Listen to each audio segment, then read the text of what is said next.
If you do this value investing well, return rata-rata tahunan 20%, itu harusnya tuh very possible.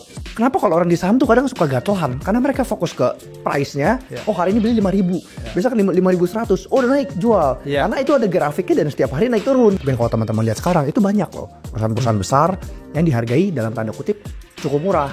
Belum tentu. Saham tuh bisnis. Kita beli saham, kita beli kepemilikan bisnis gitu. And then so what? Itu yang harus kita pelajarin supaya bisa mulai investasi.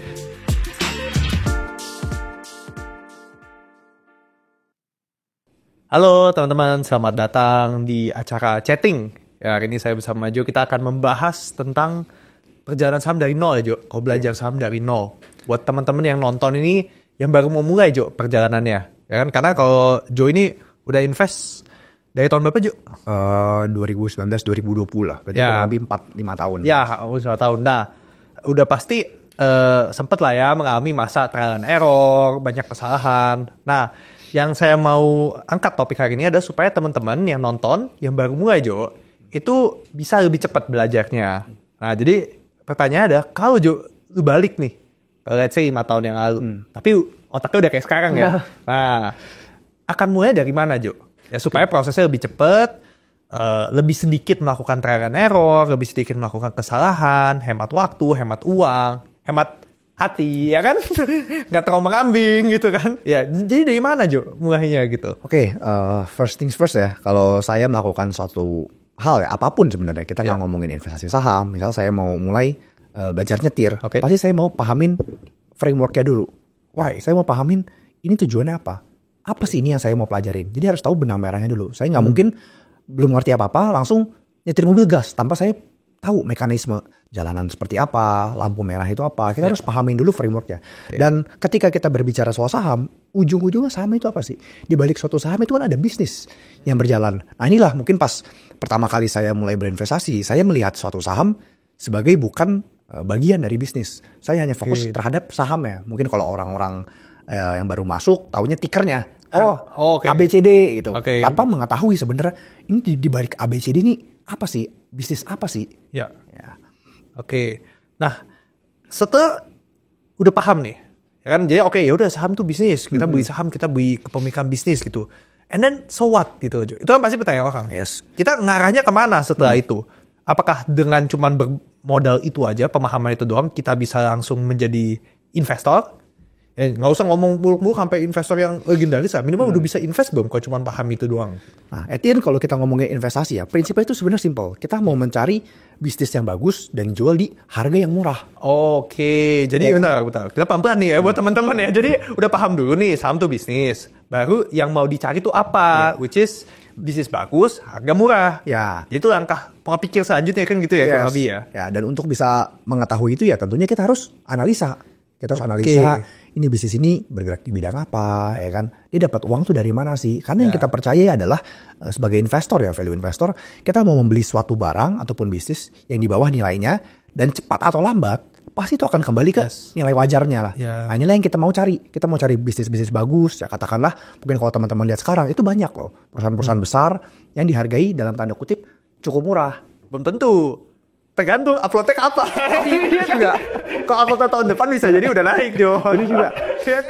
tapi I get what you mean. Karena kan bisa ambil bisnis. Kayak contoh misalnya mau buka usaha lah ya. Sendiri kan dagang, gue juga pernah dagang dulu. Kita kan pasti mikirnya ini bisnisnya how it works. Kenapa orang beli? Ini harga jual berapa? Modalnya berapa? Orang mau nggak ya beli barang gue segini harganya? Masih masuk gak ya di kantong kan gitu ya pola pikirnya. Tapi kalau orang beli saham tuh entah kenapa ke-switch-nya keganti gitu loh. Saham yang penting tiker, yang penting naik. Dan itu yang salah, itu yang kita nggak capek-capek untuk ingetin ke teman-teman bahwa ya beli saham beli bisnis dan ujung-ujungnya kita percaya bahwa saham itu akan kembali ke nilai wajar yang ngikutin dengan performa bisnisnya lah ya, kan seperti itu. Mungkin saya mau share satu cerita yang cukup lucu Sam. Jadi kalau mungkin orang tua kita mereka invest di properti ya, kan orang zaman dulu mungkin lebih familiar dengan properti ya. Mereka invest di properti. Mereka bisa tuh lupain 5 tahun lagi, tahu harga tanahnya dari 2 juta naik ke 3 juta per meter. Tapi dalam waktu 5 tahun. Nah tapi sebenarnya, kenapa kalau orang di saham tuh kadang suka gatelan? Karena mereka fokus ke price-nya. Hari ini beli 5.000, besok 5.100. Oh udah naik, jual. Karena itu ada grafiknya dan setiap hari naik turun. Kalau kita beli properti, itu kan gak ada grafiknya. Iya. Kalau dibuat grafik pasti sebenarnya gini-gini juga. Iya kan? Kalau properti dibikin grafik, mungkin yang broker properti rame Jo. Gitu kan? Nah, that's the thing. Nah, cuman belakangan ini jujur sekalian saya mau cerita dikit, itu lagi banyak banget yang nanya Sam, even di grup. Mereka bilang, oke, permasalahannya dengan saham value sekarang, itu banyak yang bilang, ini udah murah. Tapi kok nggak naik-naik? Sedangkan yang naik-naik saham-saham yang ya lucu-lucu, ya kan? Nah, ini kenapa? Well, kalau menurut saya pribadi, dan sebenarnya kita udah sempat sharing ya di grup, justru fenomena ini sebenarnya bukan pertama kali kejadian. Oke. Ya, mungkin teman-teman biar tahu konteksnya, kurang lebih saham-saham yang naik sekarang itu saham-saham yang dalam tanda kutip udah mahal lah. Sedangkan saham-saham yang kita sebut bisnis bagus di harga yang relatif murah itu belum terlalu kemana-mana. Oke. Nah, kalau menurut saya pribadi, yang kita biasa bilang ini bukan pertama kalinya hal ini terjadi. Ya, bahkan kalau misalnya teman-teman tahu, setiap ada fenomena seperti ini, katakanlah fenomena seperti tech boom ya di pasar US mungkin sekitar 10-20 tahun lalu. Itu bisa dibilang hampir seluruh masyarakat ya, baik you name it lah, mau mereka sebagai trader atau sebagai orang awam atau siapapun itulah, anything, mereka fokus kepada price action. Mereka akan fokus sekarang 1.000, tahun depan 5.000, and they all agree towards the price action. Ketika ada fenomena saham seperti ini, baik di US ataupun di Indonesia, kalau misalnya tahun 2021 itu kan zaman-zamannya bank digital ya. Bank digital, semua orang pada setuju, wah, this is the next big thing, akan masuk indeks, akan ini dan segala macam. That's price action. Ya, sedangkan kita sebagai value investor, kita kan selalu satu-satunya yang menjadi berbeda sendiri. Karena kita membeli sesuatu bukan berdasarkan nilainya. We don't care. Dia mau bilang price action. Harga sahamnya ya? Ya, we don't care dari sisi price action itu. Dia mau bilang tahun depan naik 5.000, 10.000. Dari sisi investor yang kita mau itu adalah nilainya berapa. Ya, labanya berapa, dividen berapa. That's all that matters sebagai value investor. Dan kalau misalnya teman-teman lihat track record kinerja Warren Buffett ya sebagai tentunya the best value investor di dunia, itu kan selalu ada masa-masa di mana bisa dibilang saham-saham yang Warren Buffett pegang belum begitu perform lah. Jadi kita bandingin sama mungkin teman-teman tahu Cathie Wood itu kan tahun 2021 Cathie Wood invest besar di tech ya. Mungkin teman-teman bisa lihat chartnya di sini, itu saham Cathie Wood naik banyak. But what's the point? Dalam jangka waktu mungkin 3-4 tahun kemudian mereka gini Sam, kinerja Cathie Wood naik, Warren Buffett slowly sure, tapi ujung-ujungnya intersect lagi. Karena yang di invest bisnis-bisnis yang nggak make money kan gitu. That's the problem. That's the thing. So makanya itu udah sering terjadi, dan ketika fenomena-fenomena ini terjadi, selalu berita mulai bilang Buffett has lost its touch. Value investing udah nggak works. Ya tergantung. Kalau dilihat satu tahun doang, that's a very short term, mungkin terlihat seperti itu. Tapi ingat, ketika kita investasi, kita harus fokus kepada jangka panjang. Dan trust me ya, di Think ini kita ngajarin memang cepat atau lambat, kalau perusahaannya benar, ya itu pasti saham akan selalu kembali ke nilai wajarnya. Malah kalau saham-saham bagus, kinerjanya bertumbuh, dan memang diperdagangkan di valuasi yang relatif murah, itu bisa aja jadi kesempatan. Nah, mungkin sekarang saya mau nanya Sam, kan mungkin banyak teman-teman ya yang baru join, mereka malah penasaran. Oke nih, ini bisa aja kesempatan di depan mata nih kan. Dia udah nonton video kita atau udah join grup onboarding kita, tapi pasti mereka bingung. Next step-nya apa? Framework-nya apa sih? Kan dari tadi, apa yang harus kita pelajarin supaya bisa mulai investasi? So yang penting ada kita memahami dulu bahwa kalau kita ngelakuin apa yang akan kita lakukan, tujuannya itu bisa tercapai. Itu dulu yang harus kita amankan, Jo. Ya karena by the time kita udah mau fokus di what to do, how to do it, segala macam, we have to make sure bahwa kalau kita ngelakuin itu dan kita berhasil, itu membuat kita closer to our goal. Which tadi Jo udah cerita ya, bahwa in the end saham itu pasti akan kembali ke nilai wajarnya cepat atau lambat. Cepat atau lambat kita susah prediksi, tapi realistically ya, if you do this value investing well, harusnya CAGR ya, berarti return rata-rata tahunan 20%, itu harusnya tuh very possible. Dan kalau misalnya ada let's say ya, tiba-tiba teman-teman ketemu saham yang udah bagus banget, murah, lagi bertumbuh, dan orang belum sadar, bisa jadi saya sebutnya dapat jackpot lah ya, katakanlah, itu CAGR 30 dan 30 up itu bisa. Ya sama prosesnya dilakukan dengan konsisten, proper kan gitu. Nah, ini udah aman nih di sini. So pertanyaannya kan, oke, gimana cara saya memilih sahamnya, what to do next di value investing saya suka baginya ini menjadi ada 4-5 step. Nah ini teman-teman ya, jadi yang harus bisa dilakukan. Ya karena lebih penting tahu apa yang harus dilakukan dulu, nanti caranya belakangan. Ya jangan sampai kita terlalu fokus teknisnya gimana, tapi in the end kita lupa teman-teman ya, big picture-nya. Yang pertama adalah harus bisa akuntansi dulu. nggak harus menjadi akuntan ya. Sekali lagi ini bukan jadi akuntan, tapi harus bisa memahami, membaca laporan keuangan, mengartikannya. Karena in the end, laporan keuangan itu adalah akuntansi, adalah bahasa bisnis. And in the end, kalau kita mau memahami cerita bisnisnya, ya kita harus lihat numbersnya, kita harus memahami akuntansinya. Seperti itu esensinya cuma di situ. Ya. Kedua, kita harus bisa mencari ide. Ya, ide-ide seperti apa yang menarik, ide-ide seperti apa yang kurang menarik, kita harus bisa identify. Nah, nanti kalau kita udah ketemu idenya, baru kita harus bisa matengin. Ya, kayaknya ini ada saham yang menarik nih. Saya udah ketemu nih, saya dengar-dengar, saya baca-baca, ini kayak menarik. What should I do next? Gimana sampai saya bisa 100% yakin atau at least 90% yakin bahwa I have to invest di perusahaan ini, di saham ini. Yaitu langkah yang ketiga. Ya. Kenapa saya bilang 90%? Karena in the end, namanya investment, there's always a bit of gamble. Ya. Selalu ada, selalu ada ketidakpastian. Karena namanya invest di bisnis, ya bisa jadi bisnisnya amit-amit ya, lagi kenapa kan itu always a possibility. Maka tadi saya bilang, ya 90% aja lah cukup gitu loh.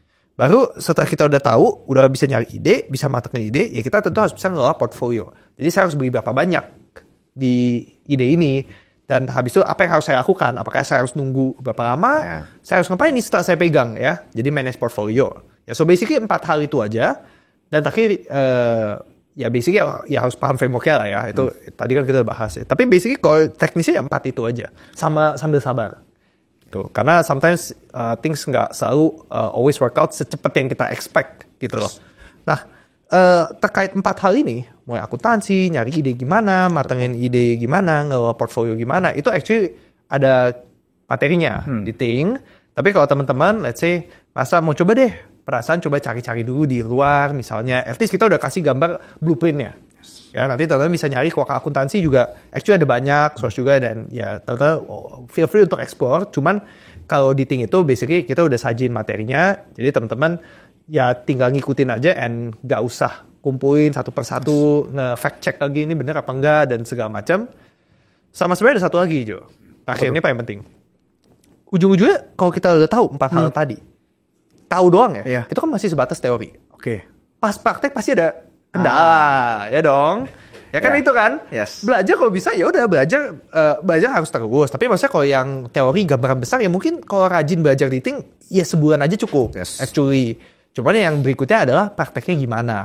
Ya ada nggak yang bantu ibaratnya quote unquote ya memandu. Kayak zaman dulu kan kita kalau masih bocil kan kita ngeles gitu, ada yang bantu pandu gitu. Makanya kalau di Think itu programnya actually 12 bulan, yang mana kalau teman-teman ada yang rajin, mungkin materinya udah dikonsumsi selama 1 bulan. Ya 11 bulan lagi praktek. Kita ada grup, bisa buat diskusi. Jadi kalau ada kendala, ada kesusahan tuh bisa ngobrol.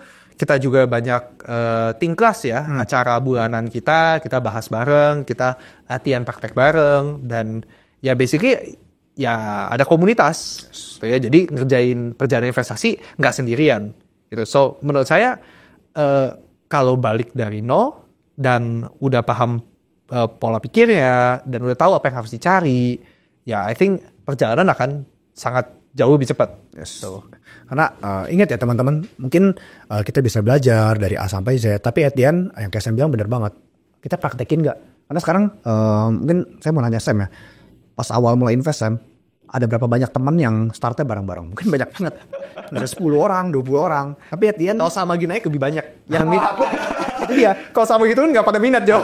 That's the point. Kita boleh belajar, udah paham. Tapi kalau nggak dipraktekin dan nggak ditekunin, ya selama jangka waktu yang panjang, ya mungkin nggak akan begitu menghasilkan. Tapi kalau kita udah benar-benar pelajarin, pahamin kerangka berpikirnya, frameworknya, yang tadi Sam bilang, pahamin bisnis modelnya, akuntansinya seperti apa, mencari ide gimana, matengin ide, mengolah portfolio, lakuin ini terus. Ya, fokus di benang merah ini dan lakuin secara terus menerus ya. Trial and error ya, kalau misalnya ada struggles ya improve terus pasti yang kayak saya bilang dengan framework yang benar CAGR 20%, 30% itu very visible dan nggak sesulit itu sebenarnya kok. Ya, tapi ya nggak gratis, emang butuh effort. Yes. Tapi at least kalau emang udah mau capek, ya minimal capeknya menghasilkan. Yes. Kayak gitu ya. Oke. Ada lagi? I think that's it ya. That's it ya, teman-teman. Biar nggak kepanjangan ya. Yang penting kan udah paham aja lah ya pola pikirnya, apa yang harus dilakuin selanjutnya, dan ya we'll see you on the next chatting. Oke. Alright. Bye bye. Bye bye.